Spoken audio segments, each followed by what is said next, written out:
Jillavani news కి స్వాగతం. ముందుగా ముఖ్యాంశాలు. స్వచ్ఛ శ్రీకాకుళం మన లక్ష్యమని వివరించిన కేంద్ర పౌర విమానయాన శాఖ మంత్రి కింజర్. ప్రపంచ మరుగుదొడ్ల దినోత్సవం సందర్భంగా జిల్లా కలెక్టర్తో కలిసి కార్యక్రమంలో పాల్గొన్న రామ్మోహన్ నాయుడు.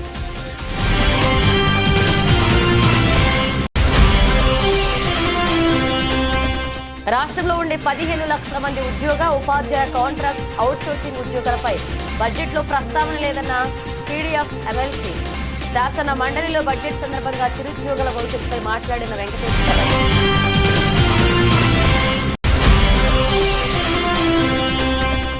1333వ రోజులకు చేరుకున్న విశాఖ స్టీల్ ప్లాంట్ పరిరక్షణ కోసం చేపట్టిన ఉద్యమం. కేంద్రంలోనూ రాష్ట్రంలో కూటమి ప్రభుత్వం ఉన్న ప్లాంట్పై నిర్ణయం తీసుకోకపోవడం దారుణమన్న ఉద్యమకారులు.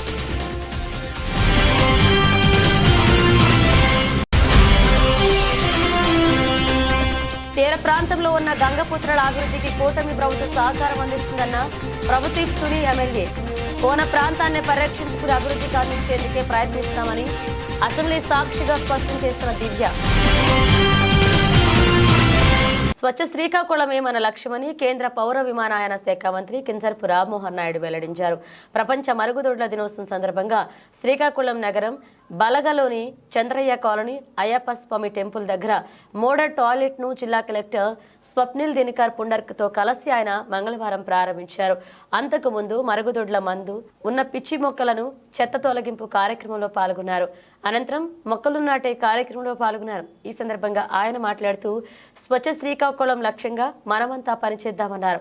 గత నెలలో మహాత్మా గాంధీ గారు స్ఫూర్తితో శ్రీకాకుళంలో స్వచ్ఛత వైపు అడుగులు వేస్తూ ఎన్నో కార్యక్రమాలు చేపట్టినట్లుగా వివరించారు. ప్రపంచ మరుగుదొడ్ల దినోత్సవాన్ని స్ఫూర్తిగా తీసుకుని శ్రీకాకుళంలో కమ్యూనిటీ మరుగుదొడ్లు ఏవైతే ఉన్నాయో వాటన్నింటినీ ప్రజలు వినియోగించే విధంగా మరమ్మతులు చేపడతామన్నారు. నగరంలో 26 కమ్యూనిటీ మరుగుదొడ్లు ఉంటే 14 మరుగుదొడ్లు బాగా పనిచేస్తున్నాయని, మిగిలిన 12 మరుగుదొడ్లను ప్రపంచ మరుగుదొడ్ల దినోత్సవం సందర్భంగా చిన్న మరమ్మతులు చేపట్టి ప్రజా వినియోగంలోకి తీసుకొస్తామన్నారు. గత 10 ఏళ్లుగా మన ప్రధానమంత్రి నరేంద్ర మోదీ ఒక మిషన్ మోడల్లో ప్రతి ఇంటికి మరుగుదొడ్లు ఉండాలని ముఖ్య ఉద్దేశంతో ఎన్నో కార్యక్రమాలు చేపట్టినట్లుగా వివరించారు. గ్రామీణ ప్రాంతాల్లో మరుగుదొడ్లు లేక ఆడపడుచులు వివక్షకు గురవుతున్నారని, ఆత్మగౌరవానికి సంబంధించి ఎంతో ఇబ్బంది పడేవారన్నారు. ఆ పరిస్థితి లేకుండా ప్రతి మహిళ గౌరవం దక్కే విధంగా ప్రతి ఇంటికి మరుగుదొడ్డు నిర్మించాలనే ముఖ్య ఉద్దేశంతో ఒక మిషన్ మోడ్లో ప్రధాని నరేంద్ర మోదీ, మన ముఖ్యమంత్రి నారా చంద్రబాబు నాయుడు, ఉప ముఖ్యమంత్రి పవన్ కళ్యాణ్ సహకారంతో ఆంధ్రప్రదేశ్ను ఓడిఎఫ్ ఫ్రీగా చేసుకున్నట్లుగా తెలిపారు. మరుగుదొడ్ల నిర్మాణం ఒక ఎత్తు అయితే దాని వాడక మరొక ఎత్తు అని చెప్పారు. అందులో రన్నింగ్ వాటర్ తప్పనిసరిగా ఉండాలని, రన్నింగ్ వాటర్ లేకపోతే మరుగుదొడ్లుగానే మిగిలిపోతాయన్నారు. చేయడంలో అది ఒక ప్రధానమైనటువంటి సూత్రంగా భావిస్తూ ముందుకెళ్తున్నాం. చంద్రబాబు నాయుడు గారు కూడా ఆంధ్రప్రదేశ్ రాష్ట్రాన్ని డెవలప్ చేయడానికి ఒక 10 సూత్రాలు పెట్టుకున్నారు. ఆ 10 సూత్రాల్లో ఒక ప్రధానమైనటువంటిది స్వచ్ఛ భారత్ ప్రోగ్రామ్ ని గ్రామానికి, ఇంటింటికి, వ్యక్తికి కూడా తీసుకొని వెళ్ళాలనే ఆలోచనతో మేము ఎప్పుడు కూడా ఇలాంటి అవకాశం వచ్చినప్పుడు ప్రజల్ని మోటివేట్ చేయడానికి ప్రోగ్రామ్స్ చేస్తున్నాం. అలాగే మా కార్పొరేషన్లో కూడా కొన్ని ఐడెంటిఫై చేసాం. విమెన్స్ డిగ్రీ కాలేజ్ దగ్గర, అలాగే జిల్లా లైబ్రరీ దగ్గర, అలాగే డే అండ్ నైట్ జంక్షన్ దగ్గర అక్కడ కూడా ఎక్కువ తాకిడి ఉంటుంది.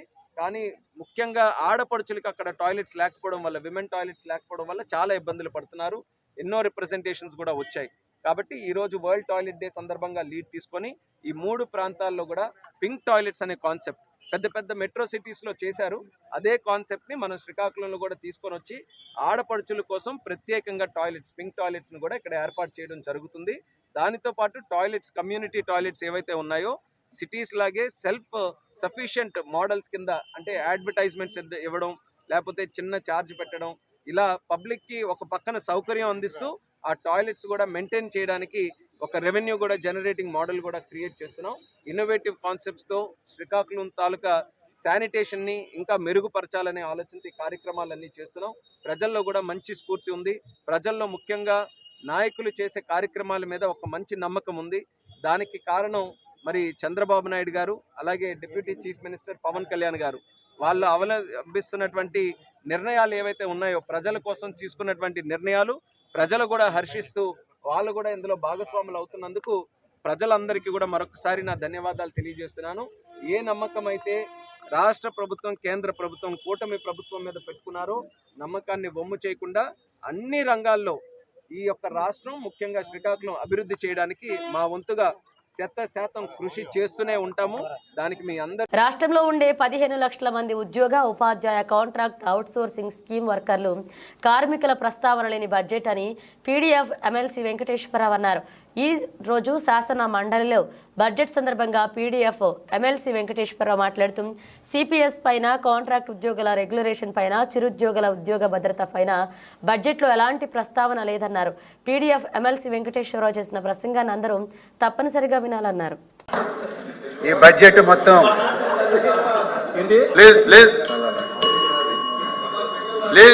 ఈ బడ్జెట్ హలో టైం ఇచ్చిన తర్వాత ఆగండి సార్. ఈ బడ్జెట్ మొత్తం 2,94,427 కోట్లు. ఈ బడ్జెట్ రాష్ట్ర, దేశ ప్రజల పన్నుల సొమ్ముతో వచ్చిన ఆదాయం అని చెప్పదలిచింది. ఈ సంపద సృష్టికర్తలు ప్రభుత్వాలు కాదు, ప్రజలు, శ్రామికులు, మేధో శ్రమజీవులని చెప్పదలిచింది. ఇంత పెద్ద బడ్జెట్ ప్రవేశపెడుతున్నామనంటే ప్రభుత్వాలు ప్రజల నుండి ఇంత పెద్ద మొత్తంలో పన్నులు వసూలు చేస్తున్నట్లు అర్థం చేసుకోవాలి. ఈ బడ్జెట్లో తమ కులానికి ఏమిటి, తమ రంగానికి ఏమిటి, తమ వృత్తికి ఏమిటి, వర్గానికి ఏమిటి, మైనారిటీలకు ఏమిటి, ప్రాంతానికి ఏమిటి, వనగూడేది ఏమిటని చెప్పి ఎవరికి వారు ఈ బడ్జెట్ని పరిశీలిస్తారు అధ్యక్ష. రాను రాను ఎన్నికల హామీలు, అధికారం కోసం నగదు బదిలీల బడ్జెట్గా, నగదు పథకాల బడ్జెట్గా మారిపోతున్నటువంటి వాస్తవాన్ని కూడా ప్రభుత్వాలు గుర్తించాలని చెప్పంటున్నాం. వ్యవస్థలు బలోపేతం చేయడం ద్వారా కాకుండా అందరి అభివృద్ధి స్థానంలో వ్యక్తిగతంగా మా ప్రభుత్వం మీ ఖాతాలో మీ కుటుంబానికి ఇంత వేశాం అని చెప్పుకుంటున్నాయి అధ్యక్ష. అందరికీ ఉచిత విద్య, వైద్యం, ప్రజా పంపిణీ, ఉపాధి, వ్యవసాయం, రోడ్లు వ్యవస్థీకృతంగా మెరుగుపరిస్తే ప్రతిదీ కూడా నగదు బదిలీ బడ్జెట్గా మార్చాల్సినటువంటి అవసరం లేదని కూడా ప్రభుత్వానికి నేను సూచిస్తున్నా అధ్యక్ష. అదే బడ్జెట్ ప్రభుత్వాలు మారితే పథకాలు మారుతున్నాయి, కొంత ఎక్కువ తక్కువలు అటు ఇటు మారుతున్నటువంటి పరిస్థితి అని చెప్పదలిచింది. ఆదాయాలు అంచనాల్లో చాలా వ్యత్యాసం ఉంటున్నటువంటి మాట కూడా వాస్తవం. ఉద్యోగులు, ఉపాధ్యాయులకి సంబంధించి చూసుకుంటే, పెన్షనర్లు, చిరుద్యోగులు చూసుకుంటే ఈ బడ్జెట్ మాట వరుసకైనా ప్రస్తావన చేయలేదని చెప్పి తెలియజేస్తున్నా. ఉద్యోగులు, ఉపాధ్యాయులు 4 లక్షల మంది ఉన్నారు, పెన్షనర్లు ఒక 4 లక్షల మంది ఉన్నారు, కాంట్రాక్ట్ ఉద్యోగులు 1 లక్ష మంది ఉన్నారు, అవుట్సోర్సింగ్ ఉద్యోగులు 2 లక్షల మంది ఉన్నారు, స్కీముల్లో పనిచేసేవాడు 4 లక్షల మంది ఉన్నారు. మొత్తం 15 లక్షల మంది కూడా ప్రజల్లో భాగమని చెప్పదలిచింది. వీళ్ళ గురించి ఈ బడ్జెట్లో మాట వరుస కూడా ఏం ప్రస్తావన లేదు. గత ప్రభుత్వం కూడా ఉద్యోగులను చాలా మోసం చేసింది. పిఆర్సీలు ఇవ్వలే, సిపిఎస్ రద్దన్నది చేయలే, సకాలంలో డిఐలు అమలు కాలే, సకాలంలో సార్ నేను మాట్లాడుతా సార్, మీరు ఏ రకమైన పిఆర్సీ ఇచ్చారో మాకు తెలుసు సార్, మా అందరికీ తెలుసు సార్, ఎన్ని నెలలు పిఆర్సీ బకాయిలు చెల్లించారో తెలుసు సార్, ఇంకా ఎంత అండ్ అటు ఇటు స్పందన కాదని చెప్పేది. వాస్తవాలు మాట్లాడుకుంటే చాలా ఉన్నాయి. ఇప్పటికి కూడా 11 పిఆర్సీ పూర్తి కాలే, దాని బకాయిలు పూర్తి కాలే, రాబోయేటప్పుడు ఎప్పుడో చెల్లిస్తూ ఉన్నారు. మీ కాలంలో చెల్లించాల్సింది రాబోయే ప్రభుత్వాలు చెల్లించమండి, వెనకడికి ఎప్పుడు చెల్లించండి. గత జేఏసీ సమావేశానికి, మార్చి నెలలో జేఏసీ సమావేశానికి 35,000 కోట్ల బకాయి ఉందని చెప్పి గత ప్రభుత్వమే చెప్పింది. 35,000 కోట్ల బకాయి ఉన్నదని చెప్పి గత ప్రభుత్వమే చెప్పింది. మొత్తం అన్నీ కలిపి పిఆర్సీ కావచ్చు, డిఏలు కావచ్చు, లేకుంటే ఏపీజేలు కావచ్చు, పిఎఫ్లు కావచ్చు, సరెండర్లు కావచ్చు, మొత్తం ఇవన్నీ 35,000 కోట్లు బకాయిలు అని చెప్పింది. తర్వాత ఎన్నికల సందర్భంగా కొంత చెల్లించారు. ఈవేళ చూసుకుంటే ఇంకా 22,000 కోట్ల పైబడి ఈ బకాయిలు ఉన్నాయని చెప్పి ఈవేళ మేము చెప్తున్నటువంటి పరిస్థితి ఉంది. అలాగే ప్రస్తుతం 12వ పిఆర్సీ ఊసి కూడా ఈ బడ్జెట్లో లేకుండా ఉందని చెప్పి తెలియజేస్తూ ఉన్నాం. ఆ రకంగా చూసుకున్నట్లయితే ఈ ప్రభుత్వం కూడా ఈ 12 లక్షల మంది ఉద్యోగులకు సంబంధించి మాట వరుసకు ప్రస్తావించలేదు. అట్లాగే పోలీసులకు సంబంధించి ఇందాక మా లక్ష్మణరావు చెప్పాడు, మూడు సరెండర్లు పెట్టుకుంటారు, వాళ్ళు చెల్లించట్లేదు. సంవత్సరం నుంచి ట్రాన్స్పోర్ట్ ఛార్జెస్ ఉన్నాయి, చెల్లించట్లేదని చెప్పి వాళ్ళు ఆందోళన చెందుతున్నటువంటి పరిస్థితి ఉందని చెప్పి మీ ద్వారా తెలియజేస్తుంది. గత ప్రభుత్వం సిపిఎస్ని జీపీఎస్గా మార్చింది. ఈ ప్రభుత్వం ఏం చెప్పింది? ఎన్నికల సందర్భంగా మెరుగైనటువంటి పద్ధతిలో మారుస్తామని చెప్పి ఉంటుంది. అంటే ఓపీఎస్లోకి వస్తారా, సిపిఎస్ జీపీఎస్ కాకుండా ఇంకోటి వస్తారా? అలా మీరు ఏం చేయదలిచింది? మొత్తం ఈ ఉద్యోగులందరికీ అనేది కూడా ఈ బడ్జెట్లో మాట వరుస కూడా ప్రస్తావన లేదని చెప్పదలిచింది. అట్లాగే కాంట్రాక్ట్ ఉద్యోగులు, అవుట్సోర్సింగ్ ఉద్యోగులు, scheme workers, daily wage, part time, guest టీచర్లు, రకరకాల పద్ధతిలో వీళ్ళందరూ కూడా పనిచేస్తున్నటువంటి పరిస్థితి ఉంది. వీళ్ళకి కనీస వేతనాలు కూడా అమలు చేయటం లేదు. పైగా డిఏలు కూడా. స్టీల్ ప్లాంట్ ప్రైవేటీకరణకు వ్యతిరేకంగా ఈరోజు 1333వ రోజు సందర్భంగా సిఐటియు జగదాంబ జోన్ సుబ్బారావు అధ్యక్షతన నిరసనలో పాల్గొనడం జరిగింది. ఈ సందర్భంగా సిఐటియు సీనియర్ నాయకులు వై రాజు మాట్లాడుతూ కేంద్రంలో బీజేపీ అధికారంలోకి వచ్చిన తర్వాత దేశభక్తి పేరు చెప్పి దేశ సంపదను కారు చౌక ప్రైవేటు వ్యక్తులకు ఇవ్వడం అన్యాయం.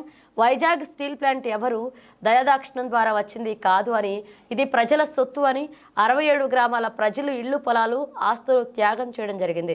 61 మంది సిపిఎం పార్టీ నాయకులు స్టీల్ ప్లాంట్ కోసం పదవి త్యాగాలు చేశారు. ఈ ఉద్యమంలో 32 మంది బలిదానం అయ్యారు. వాళ్ళకి స్ఫూర్తిగా ఈ వైజాగ్ స్టీల్ ప్లాంట్ విశాఖపట్నం ప్రజల సొత్తు. వైజాగ్ స్టీల్ ప్లాంట్ నిర్మించడానికి ప్రభుత్వం 5,000 కోట్ల రూపాయలు ఖర్చు పెట్టింది. ఈ వైజాగ్ స్టీల్ ప్లాంట్ పనులు డివిడెంట్ల రూపంలో 50,000 కోట్ల రూపాయలు తిరిగి ప్రభుత్వానికి చెల్లించిందన్నారు. ఈ కార్యక్రమంలో సిఐటియు జగదాంబ జోన్ ప్రధాన కార్యదర్శి చంద్రమౌళి, హోటల్ యూనియన్ నాయకులు ఎర్రిబాబు, హాస్పిటల్ యూనియన్ నాయకులు Nookaraju, safe packers and movers నాయకులు రాబాబు, శ్రీనివాస్ ఇంకా పెద్ద మొత్తంలో కార్యకర్తలు పాల్గొన్నారు.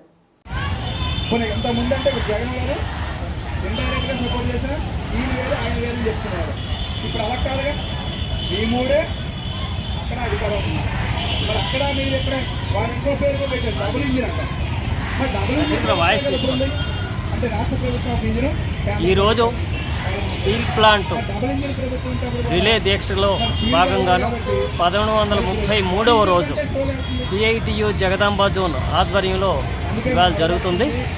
స్టీల్ ప్లాంట్ని రక్షించుకోవడం అనేది ప్రజలందరూ కృతనిశ్చయంతో ఉన్నారు. స్టీల్ ప్లాంట్ అనేది ఎవరు దయాదాక్షిణంతో వచ్చింది కాదు, ఇది పూర్తిగా విశాఖ ప్రజల సొత్తు. ఎందుకంటే స్టీల్ ప్లాంటు ఎవరు దయాదాక్షిణంతో ఇవ్వలేదు. ఎందుకంటే 67 గ్రామాలు ప్రజలు ఆస్తులు, పొలాలు, ఇల్లు దారాదత్తం చేశారు.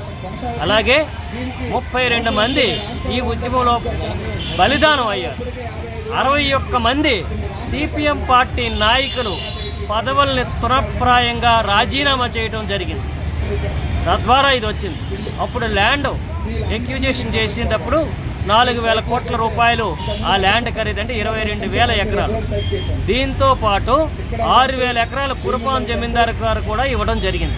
అంటే టోటల్గా ఇది ప్రజల సొత్తు. ఇది నిర్మించడానికి 5,000 కోట్ల రూపాయలు అప్పుడు ఖర్చు అయింది ప్రభుత్వానికి. అయితే స్టీల్ ప్లాంట్ అనేది ఇంతవరకు పన్నుల రూపంలో కానీ డివిడెంట్ల రూపంలో కానీ 50,000 కోట్ల రూపాయలు తిరిగి ప్రభుత్వానికి చెల్లించడం జరిగింది. ఇప్పుడేదో బీజేపీ ప్రభుత్వం వచ్చి ఇది ప్రభుత్వంది, ఇది ప్రభుత్వం సొత్తు అని చెప్పి 4,000 కోట్ల రూపాయలు, అంటే 64లో భూమి తాలూకా ఖరీదుని లెక్కేసి ఒక ప్రైవేటు వ్యక్తికి ఇవ్వడం అనేది ఎంతవరకు సమంజసం? అంటే ఇప్పుడు 3 లక్షల కోట్ల రూపాయలు అవుతుంది. అంటే 64లో ఉన్న భూమి రేట్ని ఇప్పుడు బీజేపీ తాలూకా నాయకులు వాళ్ళు ఏమైనా అప్పుడు రేటుకి ప్రజలకు దారాదత్తం చేయగలరా? కానీ ఇది ప్రైవేటు వ్యక్తులకు చేయడం అనేది అన్యాయం. దీనికి నిర్మలా సీతారామన్ గారు చెప్పడం అనేది పూర్తిగా అన్యాయకరమైన విషయం. స్టీల్ ప్లాంట్ మార్గాన్ని కానీ మీరు ముయ్యనివ్వకపోతే, ఇది అమ్మనివ్వకపోతే మూసేస్తామని చెప్పడం అనేది ఇది దేశభక్త అంటే పూర్తిగా దేశద్రోహయుతమైన కార్యక్రమం బీజేపీ చేపడుతుంది. కాబట్టి ప్రజలు ఇంత ఎక్కువగా ఉద్యమించి స్టీల్ ప్లాంట్ రక్షించుకోవడానికి కృతనిశ్చయంతో ఉన్నారని జగదాంబ జోన్ నుంచి ఈ ప్రభుత్వానికి హెచ్చరిక చేస్తున్నాము. గంగపుత్రులకు అండగా నిలుస్తాం. సుదీర్ఘ కోన ప్రాంతాన్ని పరిరక్షించుకుని ప్రజలకు కావాల్సిన అభివృద్ధిని అందించేందుకు తమ శక్తివంచన ప్రయత్నం చేస్తామని అసెంబ్లీ సాక్షిగా ప్రభుత్వ విప్ ఎమ్మెల్యే యనమల దివ్య తమ వాణి వినిపించారు. మొదటి అసెంబ్లీ సమావేశాల్లోని మొదటిసారి అందివచ్చిన అవకాశాన్ని సద్వినియోగం చేసుకుంటూ వ్యూహాత్మకంగా ముందుకు సాగిపోతూ నియోజకవర్గ సమస్యలను ఒకటి చట్టసభల దృష్టికి తీసుకువెళ్తున్నారు. నియోజకవర్గ అభివృద్ధికి కృషి చేయాలనే సంకల్పంతో వేల సంఖ్యలో ప్రజలు, మత్స్యకార కుటుంబాలు కోన ప్రాంతంపై ఆధారపడి బ్రతుకుతున్న తీరును చట్టసభల్లో తనదైన శైలిలో వినిపిస్తూ కోన ప్రాంత ప్రజలకు, మత్స్యకారులకు అండగా ఉండడంపై పలువురు ప్రశంసలు కురిపించారు. ధన్యవాదాలు అధ్యక్ష. ఆంధ్రప్రదేశ్కు ప్రకృతి ఇచ్చిన వరం తీర ప్రాంతం అధ్యక్ష. ఆ ప్రాంతంలో జీత భత్యాలు ఆశించకుండా దేశం కోసం సైనికుల్లాగా కాపాడేవారు మత్స్యకార సోదరులు అధ్యక్ష.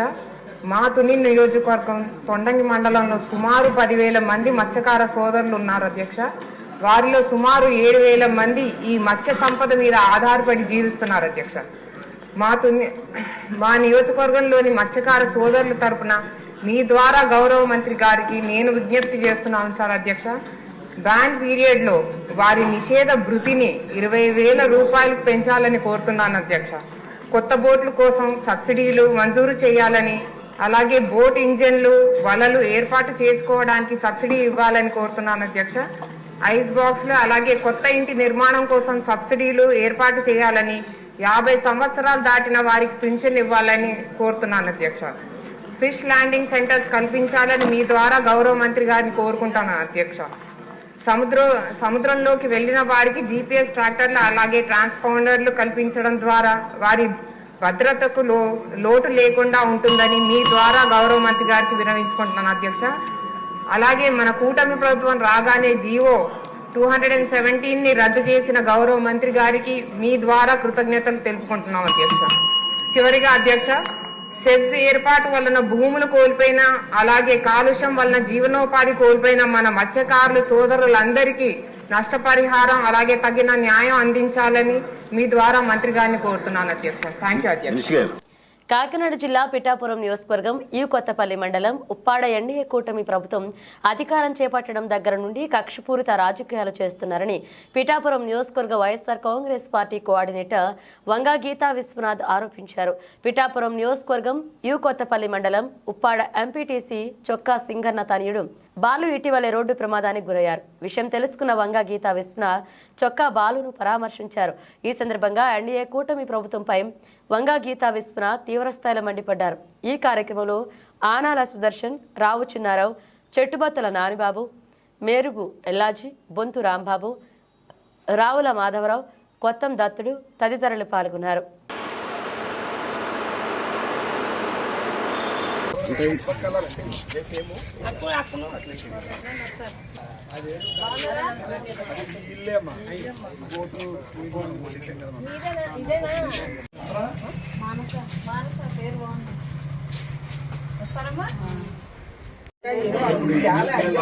అయిపోయాక ఏం చేస్తారు? కలెక్టర్కే ఇవ్వాలి, కలెక్టర్ గారికి పట్టుకెళ్ళాలి. అలా అయితే జాగ్రత్తగా ఉంది సార్. మరి ఎలా పట్టాలి?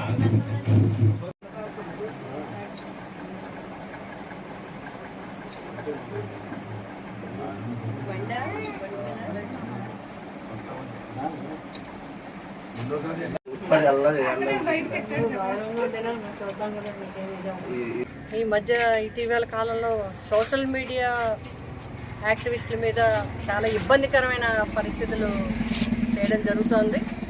మరి మన వైఎస్ఆర్సీపీ రాష్ట్ర అధ్యక్షులు మాజీ ముఖ్యమంత్రి వారు గౌరవనీయులు జగన్మోహన్ రెడ్డి గారు కూడా మరి చెప్పడం జరిగింది.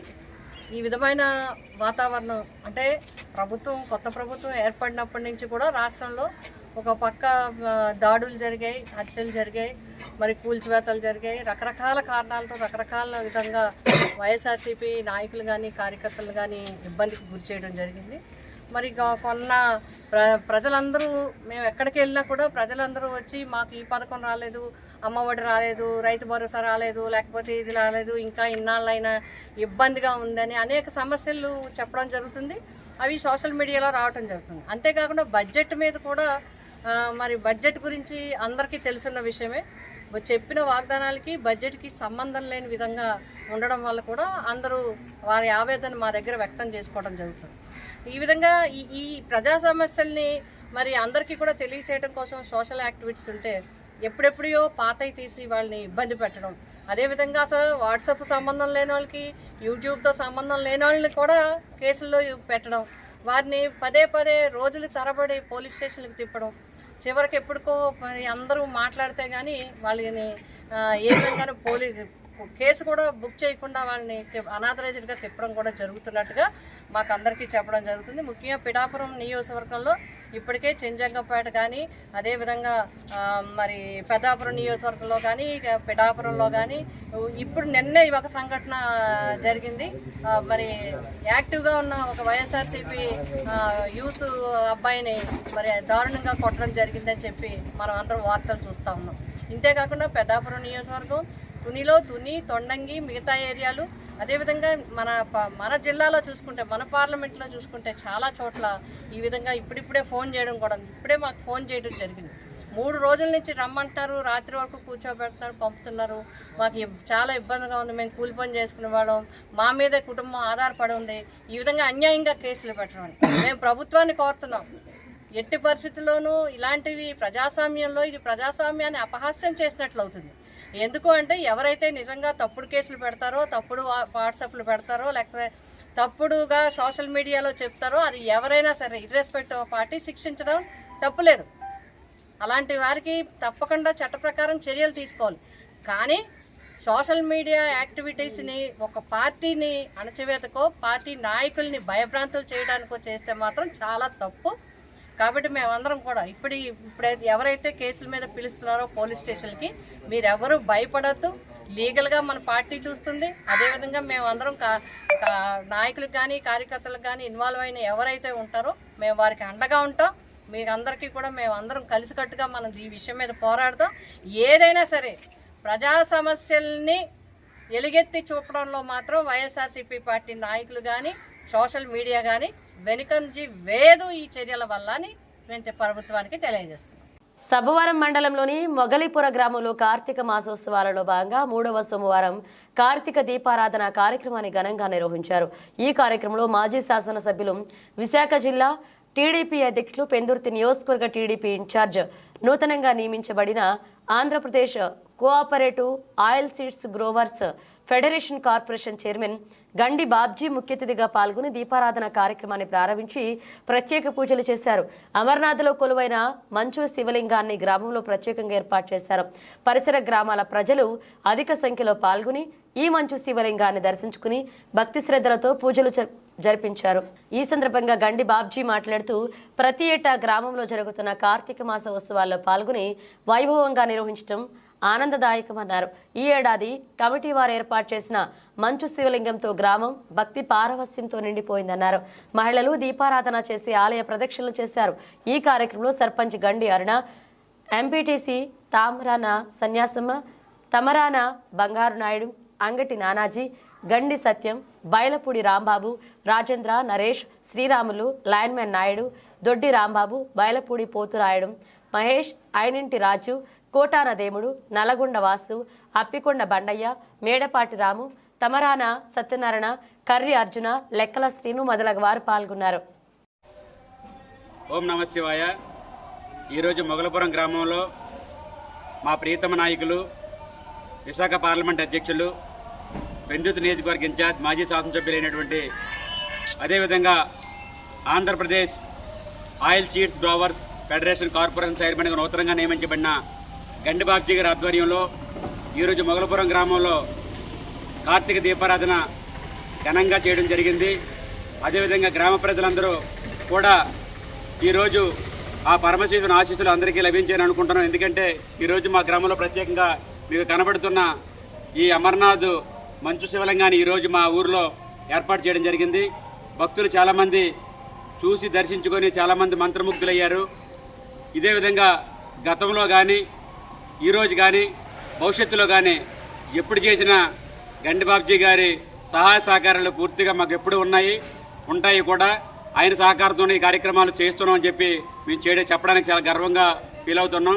అయితే ఇదే విధంగా ఆఖరి సోమవారం మేము సుమారు ఒక 3,000 నుంచి 3,500 వరకు భక్తులకు అన్న సమర్పణ కార్యక్రమం కూడా ఏర్పాటు చేయడం జరిగింది. ఆ తర్వాత యథావిధిగా సాయంత్రం కార్తీక దీపారాధన కూడా చేయడం జరిగింది.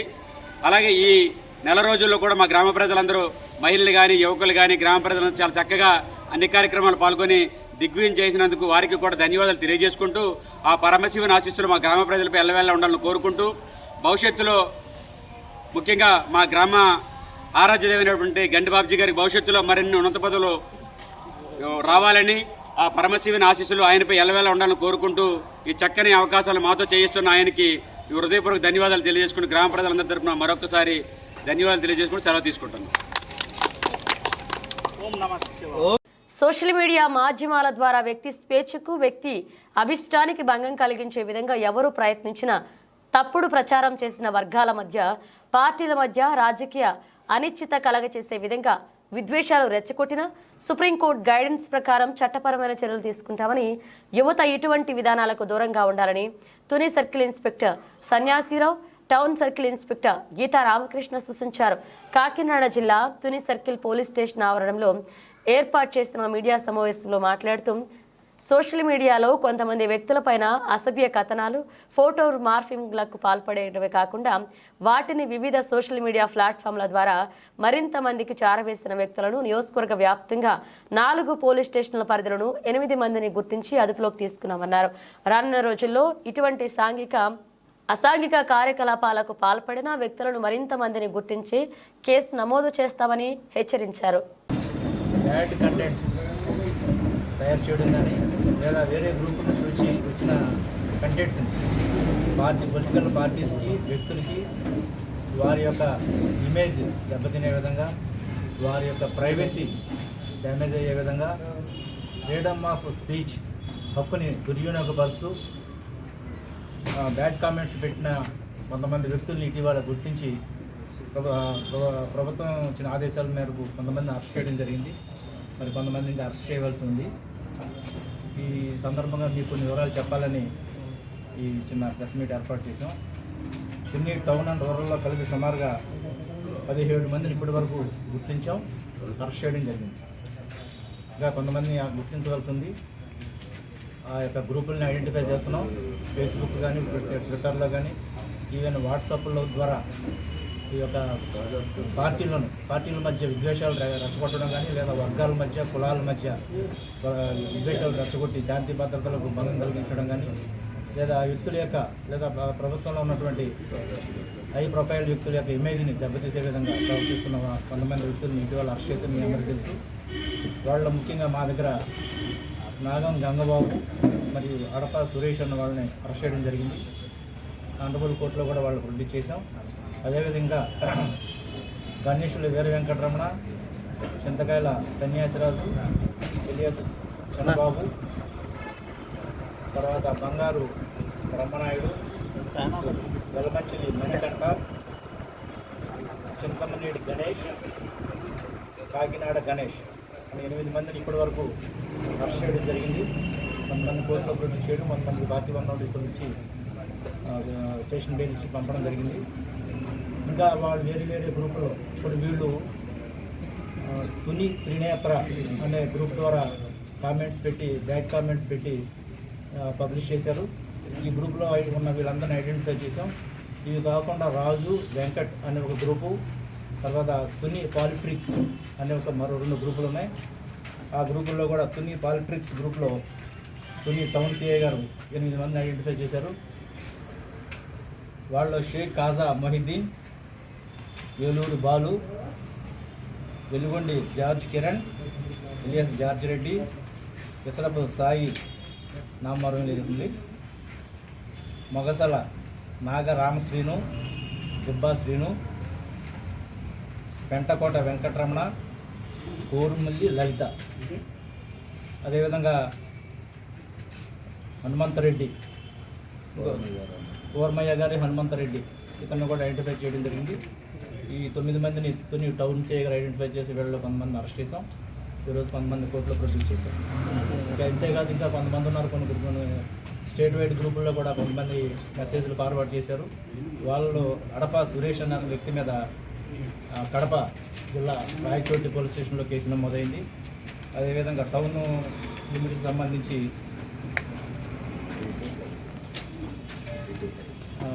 వెలుగుండి జార్జ్ కిరణ్, విసరపు సాయి, మొగసాల నాగరామశ్రీని వీళ్ళ మీద కూడా కడప జిల్లాలో కేసు నమోదైంది.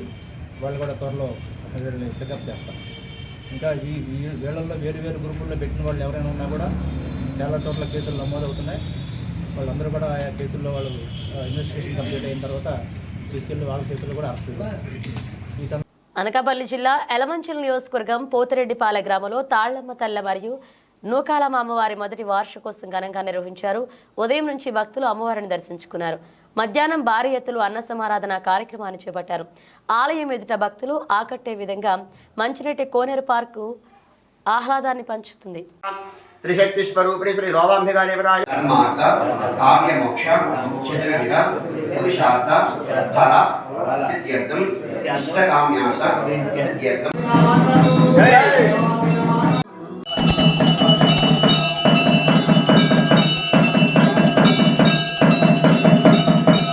కాకినాడ జిల్లా పిఠాపురం నిరుపేదలందరికీ సొంతిల్లుండాలని ముఖ్య ఉద్దేశంతో రాష్ట్ర సిపిఐ పార్టీ పిలుపు మేరకు పిఠాపురం సిపిఐ కార్యదర్శి శాఖ రామకృష్ణ ఆధ్వర్యంలో పిఠాపురం పట్టణ సచివాలయాల్లో ఇల్లు లేని నిరుపేదలతో ఇళ్ల స్థలాలు దరఖాస్తులు అందజేశారు. ఈ సందర్భంగా శాఖ రామకృష్ణ మీడియాతో మాట్లాడారు. పిలుపులో భాగంగా ఇవాళ సిపిఐ పార్టీ తరఫున పేద ప్రజలు ఎవరైతే ఉన్నారో పిఠాపురం నియోజకవర్గంలో పేద ప్రజల్ని ఈ ఇళ్ల స్థలం లేని పేద ప్రజలందరికీ అర్జీలు ప్రతి సచివాలయంలో కూడా ఈ దరఖాస్తు చేసుకునే కార్యక్రమం ఇవాళ పార్టీ పిలుపులో భాగంగా పిఠాపురం నియోజకవర్గంలో ఆయా సచివాలయాల దగ్గర ఇవ్వడం జరిగింది. ముఖ్యమంత్రి నారా చంద్రబాబు నాయుడు గారికి మేము సిపిఐ పార్టీ తరఫున ఒకటే కోరుతూ ఉన్నాం. ఇక్కడ వైఎస్ఆర్ గవర్నమెంట్లో లబ్ధి పొందని పేదలు 1 సెంటున్నర ఇచ్చిన ప్రజలు చాలామంది బాధితులు ఈ కూటమి ప్రభుత్వంలో హామీ ఇచ్చిన ప్రకారం గ్రామాల్లో 3 సెంట్లు, పట్టణాల్లో 2 సెంట్లు ఏవైతే మీరు హామీ ఇచ్చారో అందులో భాగంగానే ఇవాళ మేము సిపిఐ పార్టీ తరఫున అర్జీలు సేకరించి ఆయా సచివాలయంలో ఇవ్వడం జరిగింది. ఈ కాలయాపన చేయకుండా త్వరగా ఆన్లైన్ చేసి బాధితులు ఎవరైతే ఉన్నారో వాళ్ళకి సంపూర్ణంగా ఇళ్ల స్థలాలు అందజేయాలని మేము సిపిఐ పార్టీ తరఫున డిమాండ్ చేస్తూ ఉన్నాం. ఎలేశ్వరం మండలం ఎర్రవరం గ్రామంలో మెలకవీధి రామాలయం వద్ద శ్రీరామ ఆలయ కమిటీ ఆధ్వర్యంలో అత్యంత భక్తి శ్రద్ధలతో శివ పూజ చేపట్టారు. 108 శివలింగాలతో కలసి పూజ నిర్వహించారు. మహిళలు అత్యంత భక్తి శ్రద్ధలతో ఈ కలసి పూజలో పాల్గొని పూజలు చేశారు. కార్తీక మాస ప్రారంభం రోజు నుండి తుది వరకు ప్రతిరోజు తెల్లవారుదామున అయ్యప్ప మాలాదారులు శివమాలాదారు స్వాములతో నగర సంకీర్తన చేపడుతున్నారు. శివ పూజ అనంతరం ఎర్రవర గ్రామంలో కాశీ కావిడితో భిక్షాటన చేరున్నారు. కూరెళ్ల రాజశర్మ ఆధ్వర్యంలో ఆలయ కమిటీ సభ్యులు ఆధ్వర్యంలో ఈ పూజా కార్యక్రమాలు అత్యంత వైభవంగా నిర్వహించారు.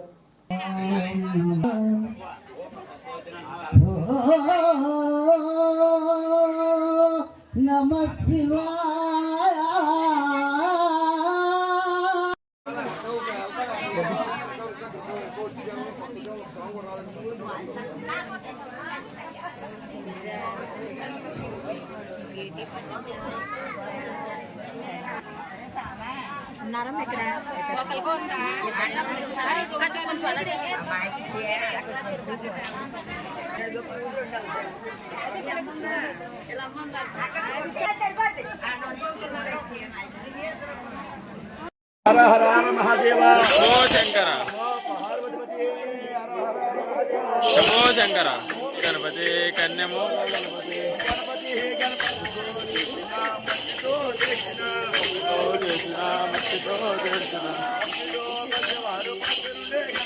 పసుపుతో కొలిచేవారు పక్కనుండే గణపతి భక్తితో కొలిచేవారు పక్కనుండే గణపతి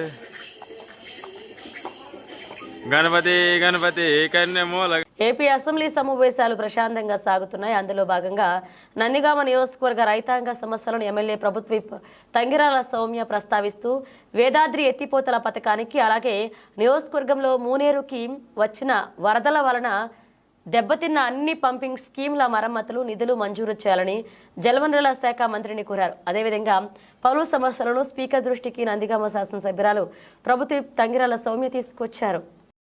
సౌమ్య గారు నందిగామ.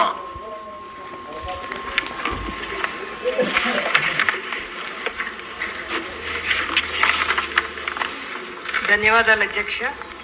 రాష్ట్రంలోని ప్రతి రైతన్న ఎకరాకి నీరందించాలనే గొప్ప సంకల్పంతో గతంలో తెలుగుదేశం ప్రభుత్వ హయాంలో చంద్రబాబు గారి నాయకత్వంలో నదుల అనుసంధానికి అదేవిధంగా భారీ నీటిపారుదల ప్రాజెక్ట్స్కి పెద్ద పీట వేయటం జరిగింది అధ్యక్ష. వాటి కోసం వేల కోట్ల రూపాయలు కూడా ఖర్చు పెట్టడం జరిగింది అధ్యక్ష. కానీ దురదృష్టవశాత్తు గత 5 సంవత్సరాలు వైసీపీ ప్రభుత్వంలో ఒక తుగ్లక్ పరిపాలన వల్ల ప్రాజెక్ట్స్ పూర్తిగా నిర్లక్ష్యానికి గురయ్యాయి అధ్యక్ష. ఆ క్రమంలో పోలవరాన్ని కూడా ఏ విధంగా నాశనం చేశారో మనం కళ్ళారా చూసాం. అదేవిధంగా స్కీమ్స్ కూడా సరిగ్గా నిర్వహించలేకపోయారు అధ్యక్ష. ఆ క్రమంలో మా నందిగాం ప్రాంతానికి చెందిన కంచెల వేదాద్రి స్కీమ్ కూడా పూర్తిగా నిర్లక్ష్యం కాబడింది అధ్యక్ష. ఈ స్కీమ్ కింద దాదాపు 20,000 ఎకరాలు ఆయకట్టు ఉంది అధ్యక్ష. 2 నియోజకవర్గాల పరిధిలో ఈ స్కీమ్ ఉన్న అధ్యక్ష. పూర్తిగా ఇది మూలన పడిపోయింది. గత తెలుగుదేశం ప్రభుత్వ హయాంలో చంద్రబాబు గారి నాయకత్వంలో అప్పట్లో జల వనరుల శాఖ మార్చులు దేవినేని ఉమా గారి సహకారంతో ఆ స్కీమ్ మరమ్మతులకి నిధులు మంజూరు కాబడ్డాయి అధ్యక్ష. గతంలో తెలుగుదేశం ప్రభుత్వ హయాంలో చాలా చక్కగా ప్రాజెక్ట్ నిర్వహించారు అధ్యక్ష. కానీ గత 5 ఏళ్ల ప్రభుత్వం వైసీపీ ప్రభుత్వ నిర్లక్ష్యం వల్ల చాలా రైతాంగం చాలా కష్టాల్లో ఉన్నారు అధ్యక్ష, ఇబ్బంది పడుతున్నారు. దయచేసి మేము మీ ద్వారా సంబంధించిన మినిస్టర్ గారికి అభ్యర్థిస్తున్నాం అధ్యక్ష, నిధులు వెంటనే మంజూరు చేయమని ఆ రైతాంగాన్ని ఆదుకోమని మిమ్మల్ని మీ ద్వారా వాళ్ళని అభ్యర్థిస్తున్నాం అధ్యక్ష. అదేవిధంగా మూలిగే నక్క మీద తాటికే పడ్డట్లు మొన్న బుడమేరు వరద వల్ల విజయవాడ ఏ విధంగా నష్టపోయిందో నందిగామ జగ్గపేట ప్రాంతాలు కూడా మునేరు వరద వల్ల నష్టపోయాయి అధ్యక్ష. దానివల్ల చిన్న చిన్న ఇరిగేషన్ స్కీమ్స్ అన్నీ కూడా చాలా నష్టపోయాయి, దారుణ స్థితిలో ఉన్నాయి అధ్యక్ష. సన్నకారు రైతులు చాలా ఇబ్బంది పడుతున్నారు కాబట్టి ఆ స్కీమ్స్ రిపేర్ కూడా తగిన నిధులు మంజూరు చేయవలసిందిగా సంబంధించిన మినిస్టర్ గారిని మీ ద్వారా అభ్యర్థిస్తున్నారు అధ్యక్ష. ధన్యవాదాలు అధ్యక్ష. విశాఖ సిటీ పోలీసులు ప్రాపర్టీ రికవరీ మేళా నిర్వహించి బాధితులకు అందించారు. పలు కేసులపై విచారణ జరిపిన పోలీసులు వెహికల్స్ 17, ఆటోలు 4, gold 555.05 grams, mobile phones 267, cash 46,800, copper cable 450 kgs, total 60,62,100 రూపాయల ప్రాపర్టీని రికవరీ చేసినట్లుగా సిపి శంఖభద్ర బాక్షి తెలియజేశారు. అక్టోబర్ నెల సంబంధించిన రికవరీ మేళా ఏర్పాటు చేయడం జరిగింది. అందరికీ తెలియజేస్తున్నాం, లాస్ట్ 3 months కంపేర్ చేస్తే ఆగస్టులో property recovered, stolen property recovered విలువ వచ్చేసి 60,62,600 రూపాయలు. సెప్టెంబర్లో రికవర్ చేసిన స్టోలెన్ ప్రాపర్టీ విలువ 86,24,850. అక్టోబర్ నెలలో ఇంకా పెరిగింది. స్టోలెన్ ప్రాపర్టీ రికవర్డ్ విలువ వచ్చేసి 88,22,000. ఒక మోటం ఉంది, CTS RTS 40S, higher faster stronger. మన క్రైమ్ వింగ్, మన డీసీబీ క్రైమ్ మేడం ఆధ్వర్యంలో ప్రతి నెల లాస్ట్ మంత్ కంటే బెటర్ పర్ఫార్మెన్స్ చూపిస్తున్నారండి. సో సభాముఖంగా నేను DCB crime, ADCB crime, ACB crime, CI SI crime and all crime సిబ్బందికి హృదయపూర్వక అభినందనలు తెలియజేస్తున్నా. మంచి పని చేసిన అందరికీ మేము రాబోయే క్రైమ్ మీటింగ్ రోజు రివార్డ్ ఇస్తాము. సో ప్రాపర్టీ రికవర్ చూస్తే 72 అంటే 72 కేసెస్లో 102 అఫెండర్స్ని పట్టుకొని టోటల్ 742.97 గ్రామ్ బంగారము, 326.48 గ్రాములు వెండి, క్యాష్ 2,88,370, 20 మోటార్ సైకిల్, 3 ఆటోలు, 1 ట్యాంకర్ లారీ, మొబైల్ ఫోన్ 298, ఒక ల్యాప్టాప్, 8 బ్యాటరీలు, ఇవన్నీ రికవరీ చేయడం జరిగింది. సో ఇప్పుడు 1 by 1 మేము అందరికీ రిటర్న్ చేస్తాము. బులెటిన్ ముగించే ముందు హెడ్లైన్స్ మరోసారి. స్వచ్ఛ శ్రీకాకుళమే మన లక్ష్యమని వివరించిన కేంద్ర పౌర విమానయాన శాఖ మంత్రి కింజరాపు. ప్రపంచ మరుగుదొడ్ల దినోత్సవం సందర్భంగా జిల్లా కలెక్టర్తో కలిసి కార్యక్రమంలో పాల్గొన్న రామ్మోహన్ నాయుడు.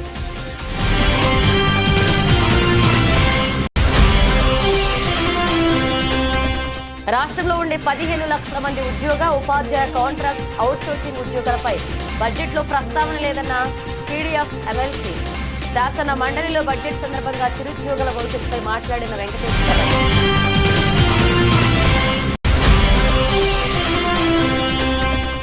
1333వ రోజులకు చేరుకున్న విశాఖ స్టీల్ ప్లాంట్ పరిరక్షణ కోసం చేపట్టిన ఉద్యమం.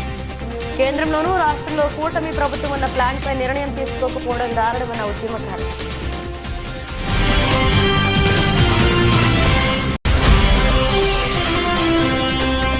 తీర ప్రాంతంలో ఉన్న గంగపుత్రుల అభివృద్ధికి కూటమి ప్రభుత్వం సహకారం అందిస్తుందన్న ప్రభుత్వ తుని ఎమ్మెల్యే.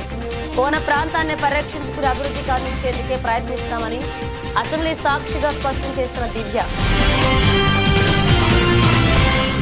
ఇవి బులెటిన్ అప్డేట్స్. మరణ అప్డేట్స్తో మళ్ళీ కలుద్దాం.